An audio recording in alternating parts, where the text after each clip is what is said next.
Instagram, thank you for joining us. Thank you all for joining us. We are simultaneously broadcasting from Instagram, TikTok, and now Zoom. Thank you so much for joining. Those on Instagram, if you'd like to see this live, please go to afriwarebooks.com/events, and you will see the full event info, including the Zoom link on there. TikTok, if you'd like to see this event live, go to our link tree in our bio, and it's the very top link, and it says Blue Event Info. If you are now currently in Zoom, welcome. Welcome to our book launch of Blue. I'm so happy to have this book in hand. This is the exact release date of this book, Blue, A History of the Color as Deep as the Sea and as wide as the sky. It is absolutely gorgeous, and I'm just honored that Afriware Books has the official launch. Welcome, everyone. My name is Nzinga Nomo. I'm the owner of Afriware Books Company, and we pride ourselves on being a platform for authors, artists, and advocates. Oh, we have some folks who we're going to ask to put everybody on mute. Please, everyone, put your microphones on mute. But we are happy to host authors, artists, and advocates to instill us with a sense of cultural pride. And we've been in business for 28 years now. It doesn't feel like it. And located in Maywood, Illinois. I want to also encourage everyone to join our email list. Oh, I'm muted? I sure am. I sure am. Whoever said that. Thank you. Does everyone hear me now? I'm assuming. Let me open the chat because that may have come in. Thank you, Nana. You can hear us now. Oh, gosh. We love technology. You missed the whole, oh, gosh. Okay, so let me just review really quickly the intro. I'm thankful, and honored to be here. Nzinga Nomo, owner of Afriware Books Company in business 28 years, and happy to host events that instill us with a sense of cultural pride. Today's the exact date of the book launch, and we're going to hop right in with sharing the format for today's event. I'm really happy to have our engineer, moderator, Jeff Johnson, at the helm, who let everybody in and worked out some of our little bumps along the road with technology. We're going to start off with a author presentation. Then we have some prepared questions ahead of time. That's going to go for about 30 minutes. Okay, and then we're going to invite everyone in the chat. Jeff is going to read your questions to Nana and I, and we have taken a chapter from the book of publishers who suggest that instead of bringing people on camera, that we just ask everyone to go through the chat. Okay. Also, while we're going through, I'm going to add a link to the book so that you can feel free to purchase. I forgot to add that ahead of time. Okay, so let me first introduce our esteemed guest, who I met through friends from Trinidad who raved about your first novel, Powder Necklace. That book really was one of the first that I was familiar with that was specifically targeting black, not just blacks in America, but the black diaspora as a young adult novel. So congratulations on that. Many awards were received as a result. And here we are, I guess 10 years later, to launch your book. Nana Akua Brew Hamond is the author of the new children's book, Blue, A History of the Color as deep as the sea and as wide as the sky, illustrated by Caldecott honor artist Daniel Minter. My goodness, what a great job he did. And the young adult novel Powder Necklace, which Publishers Weekly called a winning debut. Her short fiction for adult readers is included in the anthologies Accra Noir, edited by Nana, Africa 39, edited by Ella Wakatama, New Daughters of Africa, edited by Margaret Busby, Everyday People, edited by Jennifer Baker, and Women's Work, edited by Michelle Sewell, among others. Her writing has also appeared in Now 2, African Writing, Los Angeles Review of Books, and Sunday Salon.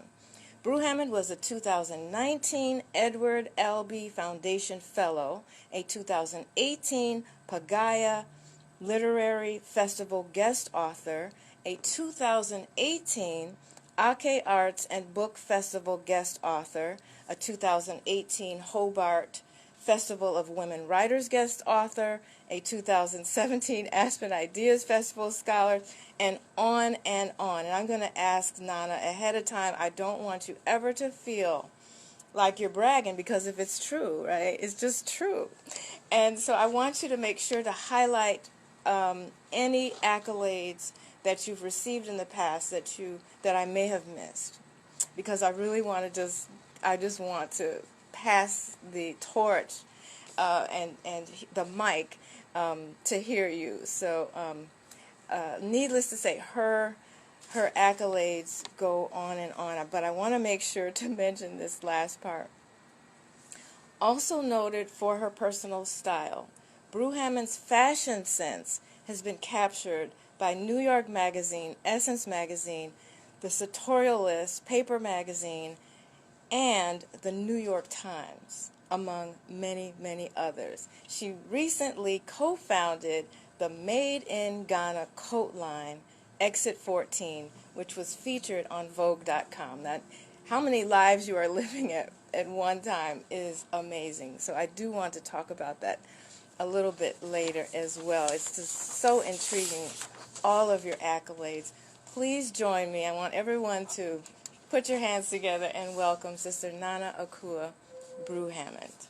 Yay! Thank you so much, Nzinga. Yes, it was, I think it was 10 years ago that we met, and thank you so much for being a supporter and a champion in the 10 years that have happened between then and now. So I really appreciate you, and thank you for your support and hosting this book launch for Blue. And I see so many names and faces that are on here. Thank you, thank you, thank you, all of you, for attending. I can't mention you all by name right now, but I'm so excited and grateful that you're here. Thank you so much. Blue is my first foray into children's picture books, and I am so excited and delighted by this book. Partly because the story behind it is kind of interesting. I was, working on a novel. I still am working on this novel, and just kept getting rejected, and it was just, children's books were not even on my radar. And anyway, fast forward to, I happened to be reading the Bible, and I was reading about King Solomon's temple furnishings, and it mentioned a blue veil or blue drapes. And I was like, why is this a significant detail? So I literally just started Googling around, and I came across this interesting detail, which I'll talk about a little bit when I get into the book. But there was apparently a snail in antiquity that created a secretion that when oxidized turned blue, and that was used in ancient Israel to dye this veil. And I thought that was really interesting. So I just started doing research and found some incredible books. One of them is called The Rarest Blue by Baruch Sturman and Judy Sturman, which goes into this history. And then a friend of mine, actually, her name is Catherine McKinley, she wrote a book called Indigo, which goes really deep into the West African and the Trans-Saharan trade in indigo. And then I did a bunch more research, and it was just so fascinating to me. And I thought to myself, kids need to know about this. So that's the genesis of the book. And so I want to do a short presentation. So Jeff, if you would share the screen, and it will be short, just to kind of take you through a little bit about what this book is about. I think you'll be excited about it. So this is the cover, and just wanted to just sort of anchor you in the cover, but you can move on to the next slide.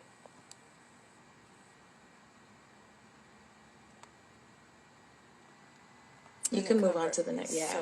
So one of the things that first of all, I just want to say these illustrations are by Caldecott Honor winner Daniel Minter. He did a phenomenal job of visualizing this story. I mean, it is just gorgeous. So Daniel's not on here, but I just want to thank him so much and just shout him out. That said, I wanted to say that if you see to the left there, we use a lot of these expressions, out of the blue, feeling blue, true blue, case of the blue, royal blue, blue ribbon, etc. And we don't actually think about how these expressions came to be. And so if we'll move on to the next slide, Jeff. One of the things that I found interesting is that what is it about the color blue that inspires expressions of both surprise, sadness, loyalty, and royalty? And if we move to the next slide, one of the things that I think that we can find the answer to that question is in history, the history surrounding the color blue. So if you move to the next slide, in nature, blue is rare and it's mysterious. We see it in the sky, we see it in the sea, and there are certain flowers that are blue. But to recreate it, to create a lasting shade that does not fade, it was really hard to do in antiquity. And ancient artists and dyers sought many ways to find a blue that would not fade. So there were three known sources of lasting blue. And I say lasting blue because there were other sources of blue that were found but faded. So the three known sources of blue that did not fade were Lapis Lazuli, the Murex trunculus snail that I had mentioned, and indigo. So if we move to the next slide, Lapis Lazuli was, if we move to the next slide, you can see that Lapis Lazuli, so just to kind of anchor ourselves, extracting blue from each of these sources either required backbreaking work or foul-smelling work. You can imagine a bunch of snails being harvested, or in the case of Lapis Lazuli, it had to be mined. It was found in the mines. The first known sighting of Lapis Lazuli was in the Sarasang Valley in Afghanistan. And so it had to be mined and then crushed into powder that could be used to create paints, dyes, and pigments. So this was obviously backbreaking work. Excuse me, one moment, I'm sorry. I just want to make sure, Jeff, if you would record this event. We should have started earlier, but I just want to insert that right now. I am hitting record, but it's... Recording in progress. There we go. Thank you. Okay. Okay. Sorry about that. So if we move on to the next slide. With the snail, the Murex trunculus snail was either milked, you had to press the snail's foot, or you crushed it to obtain the secretion that turned blue when it was exposed to air and sun. And so the thing is that this one snail only produced about a drop of this color. So thousands had to be harvested to dye one royal robe, for example. So, thank you. Okay. Okay. So if we move on to the next slide. With the snail, the Murex trunculus snail was either milked, you had to press the snail's foot, or you crushed it to obtain the secretion that turned blue when it was exposed to air and sun. And so the thing is that this only one snail only produced about a drop of this color. So thousands had to be harvested to dye one royal robe, for example.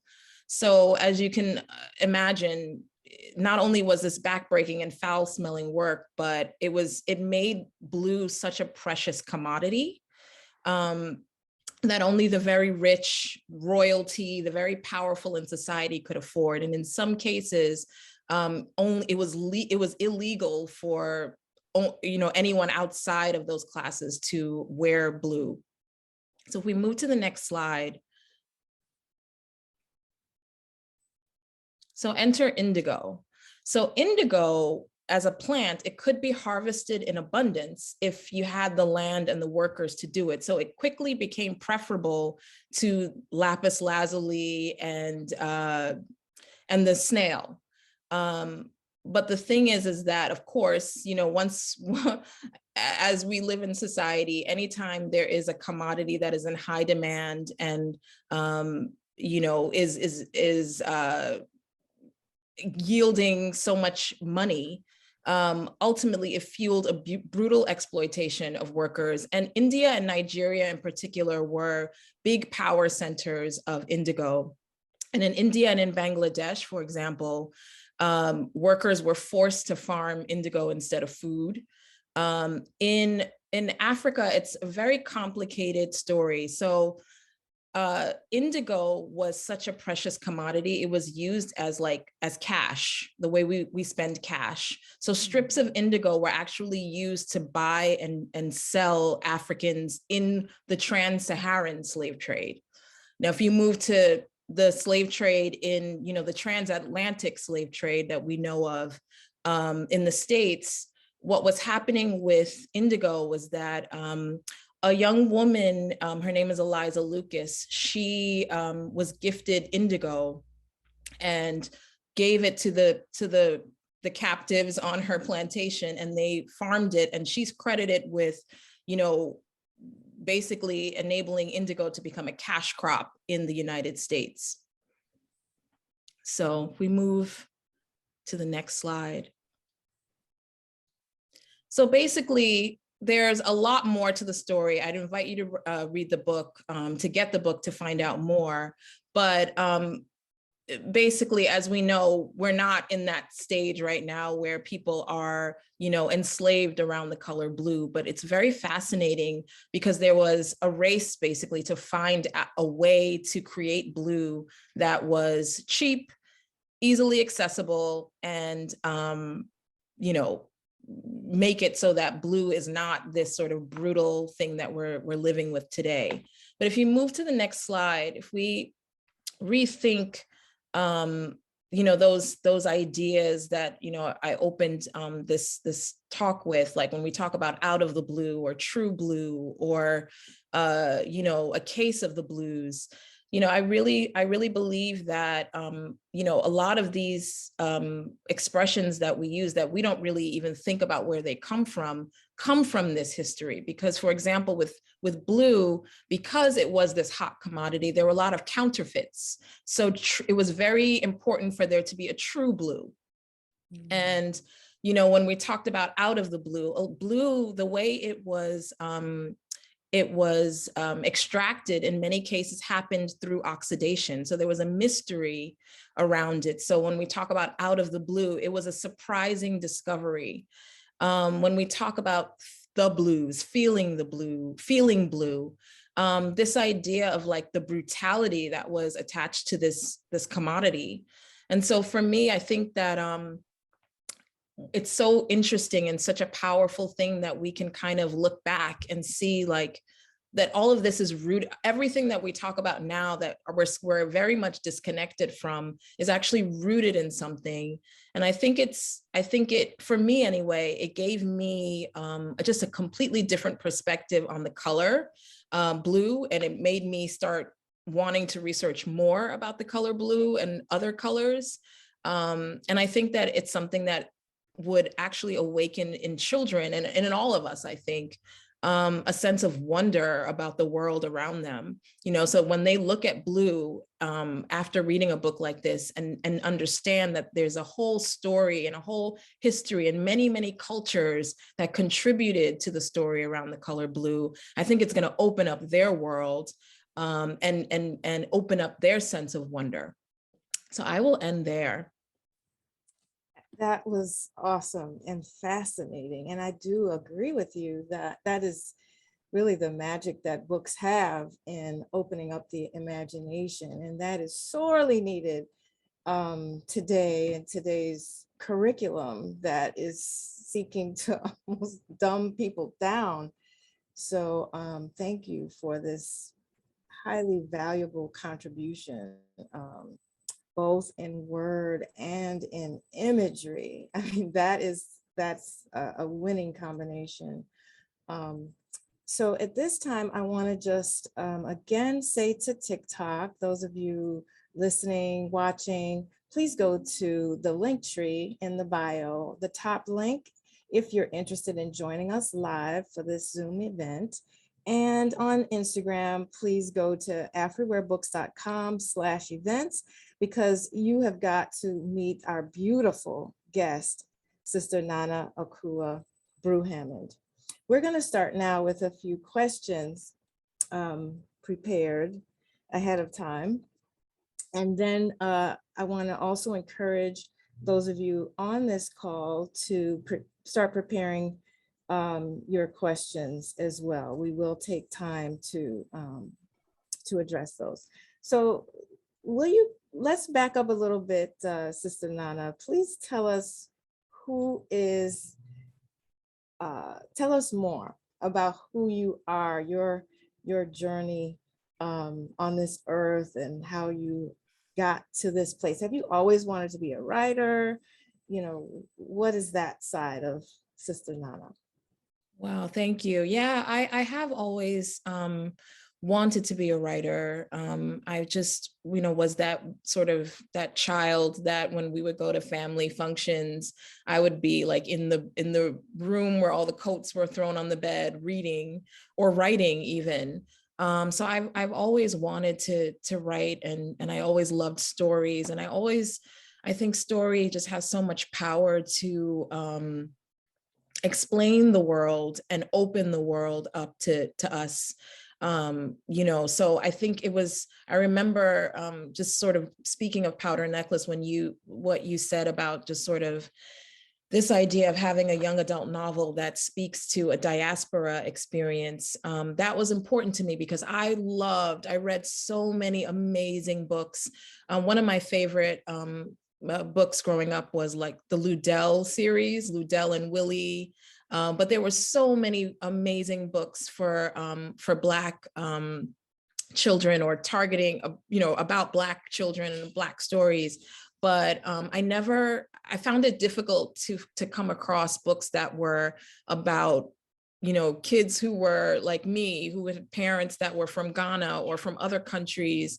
And in the neighborhood that I lived in, there were people from, people from Panama, and there were people from, several different Caribbean countries. And I didn't really see books like that. And so it was important to me to put that out there. And even with Blue, like there's so many cultures that are referenced in this book, because I feel like that's so important. Like I want a kid to read this story and understand that, like, if you're from Afghanistan, like you have like you're part of the story of Blue. If you're from Indonesia, if you're from Bangladesh, if you're from Nigeria, like you're part of the story of all of this coming together. Like our world is not just, this one country, it's not just the US. Our world is so big, and all of the things that we're exposed to it's all interwoven. Like they're interwoven in our cultures are interwoven, whether we realize it or not. So that was important to me. So yeah, I mean, I know I kind of I veered off into something, but yes, I've always wanted to be a writer. And I have many interests, as you read in my bio. One of the things I love about the illustrations is that the girl on the cover and in the book, she has on like a fabulous jacket. And I'm really into textiles.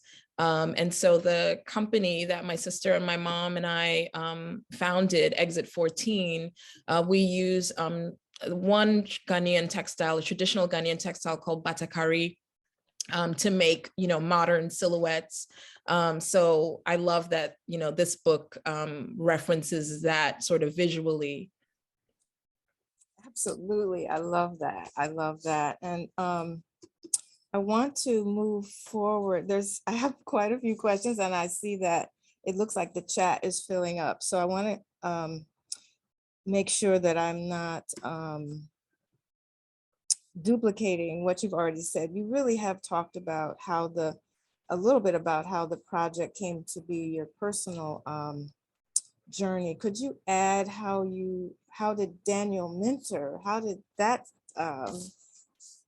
Yeah, it's so funny. I didn't realize that it's kind of standard in children's books for the author and the illustrator to work separately. So I was really, because I had lived with this text for a few years before it was, picked up by Knopf for publication. And so I I was surprised that it was a detached process. And I was a little bit nervous about that because, again, I had lived with this and I was so passionate about this book. But when they started sharing the image, and I would say also too, in my mind, I had a very sort of, because I was so enamored with what I was learning and what I had found out about the color, I was thinking more of the color itself and less about, the people, if you will. And so when the final images came through from Daniel, I was just, and then when he shared a little bit about his own process of how he put the book together. And I don't want to speak for him, but I just want to say that what I found so amazing was that he managed to communicate what I had maybe would have hoped to share with him, but he was able to get that was the humanity of the color. And like I said, visually in my head, I was really thinking of just the color, but I had written it so that it would be, to spark this idea of like the humanity, the cultures, the people behind this color. And I think that's what he did. And he just did it so beautifully. And what I also love is that he played with blue, but also juxtaposed it with other colors. So like if you're on one of the screens, you'll see like the ochre, the very rich ochre color, and you'll see, the very rich, the almost burning red, there's a page where there's like, a coppery brown. Like, I think that when you read this, when you just look at the visuals, you really get a sense of like how important color is and how much it communicates mood, it communicates energy, it communicates so many things. And I think that he did that so powerfully with the illustrations. Absolutely. And those of us who did not have access to this high quality children's book with a beautiful reflection of our culture. It's like having a second childhood. You get to enjoy a second childhood by experiencing. It's really not just reading the book, it's experiencing the book, because as an adult, of course, you've gone through many different experiences that you're bringing forward. And I can't say enough about this book for children and for adults. So thank you. You definitely answered the question. I wanted to ask a little bit about the research required for the book, because we're now in Google. We're now all Googleologists, if that's the word. And I'm sure that your research didn't stop. It may have started there, but I don't think it stopped there. So please tell a little bit more about that, and in hopes of speaking also to aspiring writers. Yeah. So there were three main sources that I used. One was that book I mentioned, The Rarest Blue by Baruch and Judy Sturman. There was another book called Indigo by Catherine McKinley. And then there was another book by a woman called Victoria Finley. She's written many books on color, but a fascinating, almost like a color memoir of her travels around the world, researching all colors. I'm blanking on the title right now, but I'll put it in the chat. But the author is Victoria Finlay. So those are my three main sources, but there were so many other articles, papers that were written on the color blue. Everything from, archaeologists writing papers about their digs in Afghanistan, to the Indigo riots in India, to, just so many. And in the book, at the end, there is a source bibliography. So anybody who's interested in exploring more can go ahead and read. Oh, excellent. Oh my gosh. Yeah. I don't see that often in children's books. I'm very impressed. And it's like 20, 30 books here. Yeah. Oh yeah. There was so much. Wow. Yeah. Articles, papers, books. Oh, very good. The full, like, last 2 pages. Author notes. Want to explore more, blue facts. I like that. And selected sources, this is so responsible and makes it easier for teachers who, usually have to do that themselves. So, wow, applause to you on that. I just want to insert a quick, there we go, a quick link to your website about your apparel, your clothing company. So let's pivot a bit and talk more behind this beautiful texture that you mentioned on the front cover. Yeah, so there are many textiles that are, native to West Africa, and in Ghana, the main sort of ones that many people are aware of the main one that people are aware of is kente, and then there's wax print, which is it's usually Dutch wax print, but because Dutch people really don't wear wax print, so it's really associated with the people who made it popular, which is West Africans and East Africans, and so when there had always been batakari, but batakari was mostly worn in northern Ghana, and like the capital of Ghana is Accra, and that's in the south. So batakari was generally, if you see like they call it fugu or smock, but if you see pictures of like Malcolm X from like the 60s, he would be wearing when he was in Ghana, there's a famous picture of him wearing a batakari smock. It kind of looks like a dashiki, but it is a heavy woven cotton textile that's loomed in a generation's old tradition. Anyway, so my dad had a batakari and I fell in love with it. I took it from him and started wearing it as a dress. And I just loved it so much. And probably about 10 years ago, the president of Ghana was somebody who hailed from the north. And around that time, there was a lot of development in the northern region. And one of the things that was made accessible in a way for the first time, I'm sure it was accessible, but not in the way that it is now, where you could buy Batakari fabric in yardage and in bolts that wasn't already constructed into that fugu or that daishiki type garment.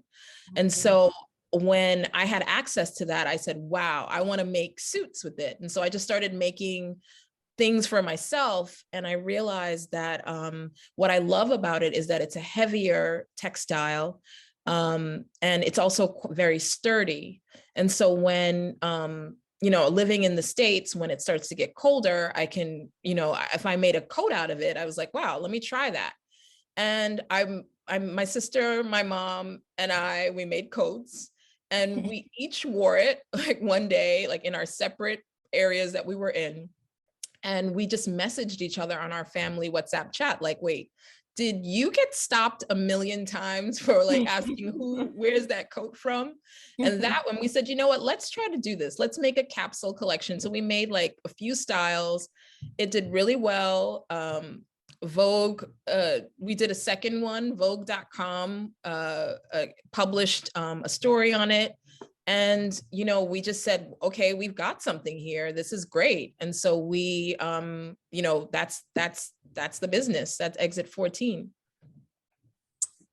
Absolutely amazing. And you just mentioned part of the flexibility or the dual quality of fabrics from Africa. I would not have expected, from a climate so warm to produce a fabric that is so, could shield you from the cold. Well, the thing is that in northern Ghana, the temperatures are a little bit more extreme. So the temperatures can swing a little bit more. So the way they loom it, and if you see like the traditional smock or fugu is in such a way that it's sort of like ventilated, it's cut deep at the shoulders. So there's like a crosswind that can kind of blow through it during the day, but it's heavy. And they're different parts of the region loom it in different ways.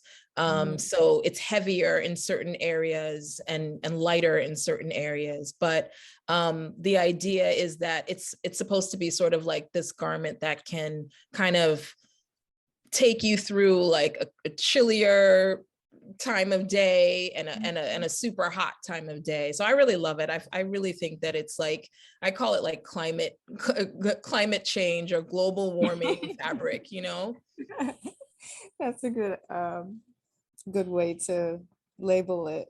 Very, very much so. I am like, oh my gosh, I can't believe we only have 15 minutes left. So I want to do a quick, I think I'm going to pause on the rest of the questions that I had and ask Jeff to gather a few from the chat. While you gather those, I'm going to make sure to invite everyone to join our email list at afriwarebooks.com. Go to the very bottom of the homepage and there's a button there you can press to join our email list, because of course we're going to have some upcoming events which I'll talk about more at the end of this event, but just wanted to put a little commercial there for a moment. Okay, Jeff, please.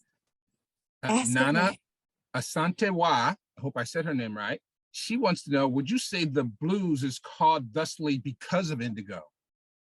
I hesitate to make that direct connection, but I do think that there is a connection. That's my hypothesis, because, again, you had this plant that was a cash crop in the the United States, and people harvested it and under brutal conditions. And we know that the blues basically comes out of spirituals that were sung on the plantation. So to me, I think what's so interesting about it is that the blues are sort of like, a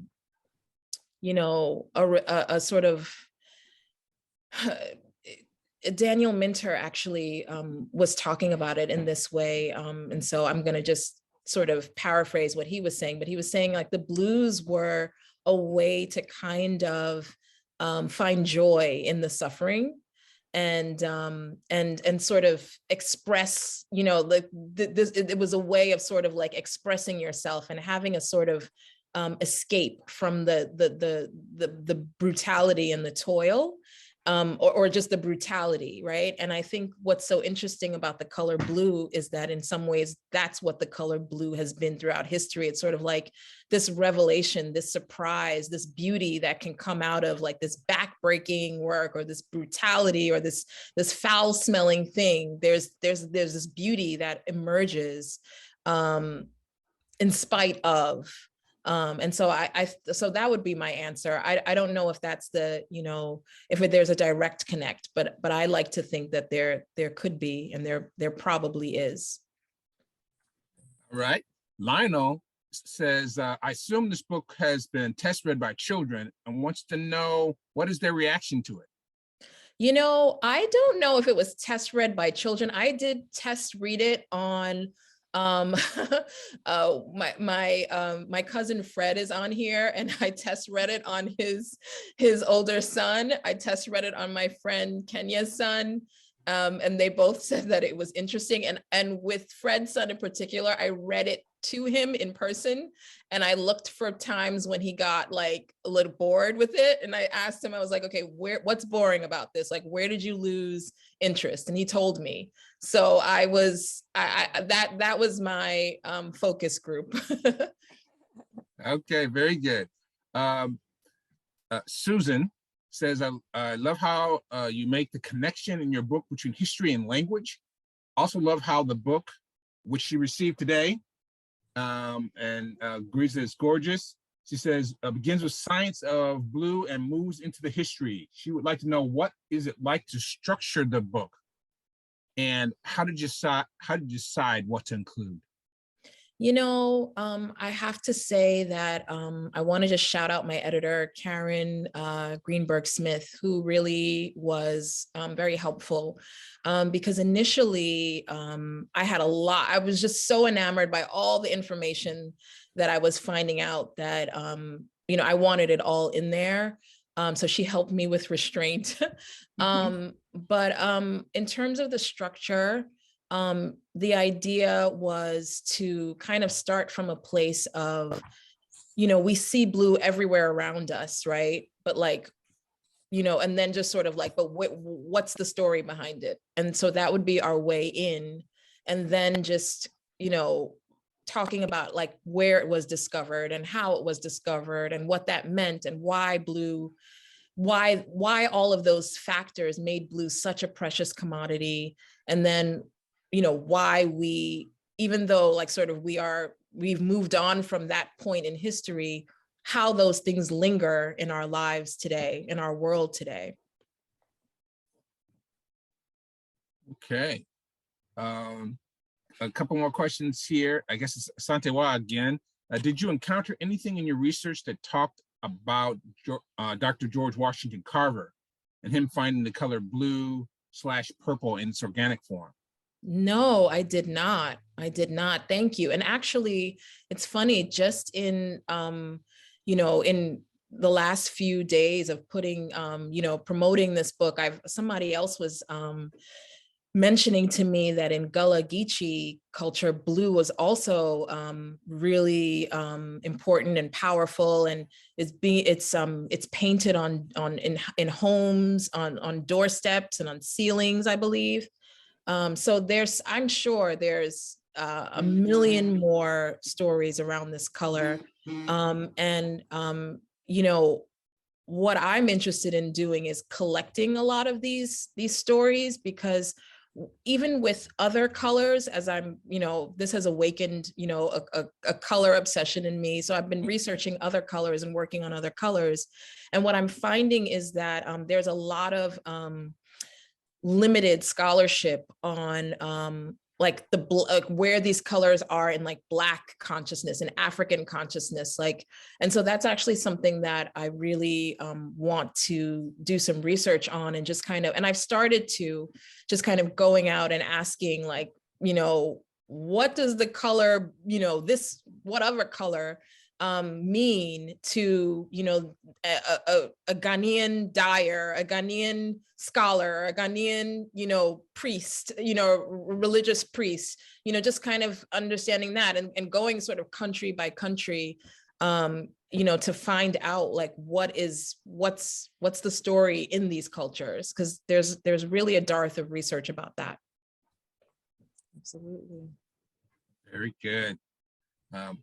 Lots of congratulatories here, Nana. I would say the same.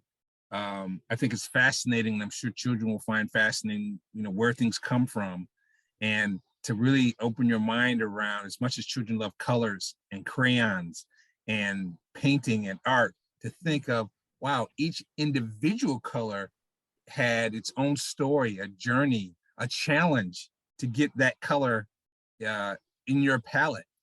To be able to use for any kind of artwork, let alone textiles. I think that's fascinating and wonderful. So Nzinga. Oh, okay.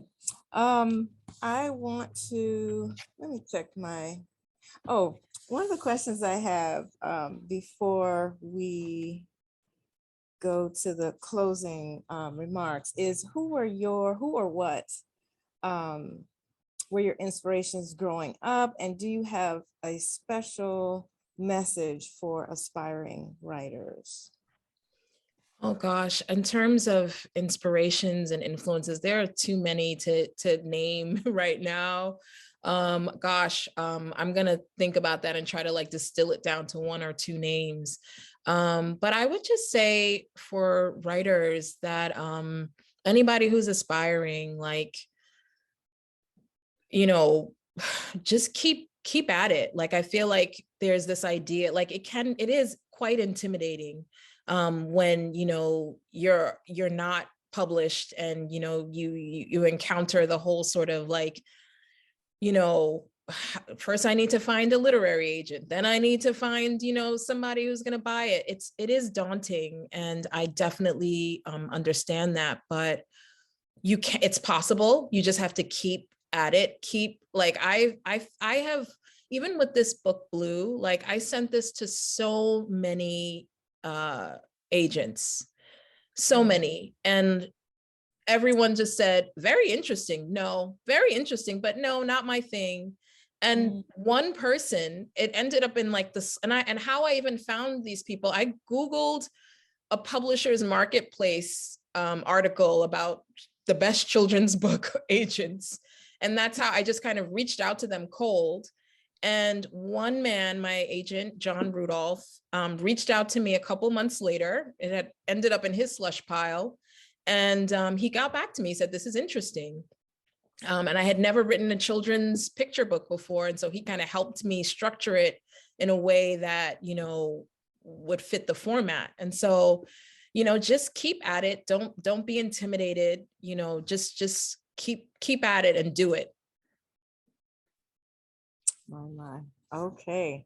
Well, the finished product is definitely a work of art in word and picture. And I'm so proud of you. On behalf of Afriware, just thank you, for staying committed to the craft, your gift, and sharing it with us. I want to double check with Jeff about questions before I move to closing it out with a few commercials. A lot of congratulatories. If I missed your question, put it in the chat right now. I think I got everybody. Lots of wonderful congratulatories, Nana. Thank you so and much, shout outs to you. everybody. Oh, beautiful, beautiful, beautiful. Okay, so I have a very exciting announcement, Nana, that does involve your book. I told you ahead of time a request that I made, and it was approved. And Yay. the request was to start an exhibit at Afriware Books of a storybook walk. And it involves basically taking the book page by page and mounting it as an exhibit. And in order to get approval, I had to talk to the management because this book is 40 pages and I couldn't mount all the pages inside the store. So I wanted to also use the rest of the building. We're in a 11-story office building in Maywood. And so I thought, I asked if we could put some of those pictures on the 4th floor where I am. And the answer was no, but you can put them on the 1st floor lobby. So I was like, oh, that's fine. That's even better. You know, I didn't even go that far. And so I'm not sure how it's all going to happen, but I have gotten the initial okay. And so we're going to try to target that for the inaugural Black Children's Book Week, which was shared from a friend on Facebook, Lucretia. I'm not sure if she's on this call, but it's the inaugural event. And so, which should be the first week in March. So that's upcoming. If you're not on our email list, please make sure again to sign up for that. Also, we're in the middle of a voter, or rather a signature drive, I guess I'll just call it. The Black booksellers, Black publishers, Black distributors have all come together to request exoneration, full exoneration of Marcus Garvey, our beloved Pan-Africanist leader, of course, posthumously. And during the month of February only is when we have to get 100,000 signatures. We're on our way, but of course, we'd like you to also participate. So make sure you're on our email list and you will get the link to put your signature to that end. That is going to be delivered to President Biden for exoneration of Marcus Garvey. And lastly, those of you intrigued by the illustrations in the book, we are going to start a drawing class at Afriware. It's going to be small, of course, because of COVID and making sure we don't have a lot of people in the store at one time, but also stay tuned to the email for that. We're thinking about end of February, but it also might be into March. So some really good events coming up, and we love how social media has enabled us to stay in touch with everyone safely, right? Safely, that is the key.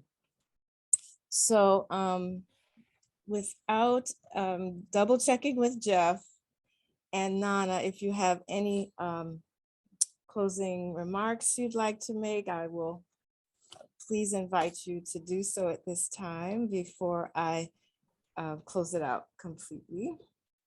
I just want to thank everyone for coming, for logging on. I know that some of you are logging on from the UK and some from Ghana. Thank you, Jiff. Thank you, Fred. Thank you, everyone. Lord, I know that everyone's time is precious, so I'm just so grateful to all of you for being here and supporting me. I'm super grateful. Thank you. Thank you Nzinga. Thank you again for your support all of these years, a decade. Super grateful to you. Thank you, Jeff, for playing point and, helping with all of this. And just thank you. I'm super grateful. Thank you. Yes, absolutely. Thanks all the way around to everyone.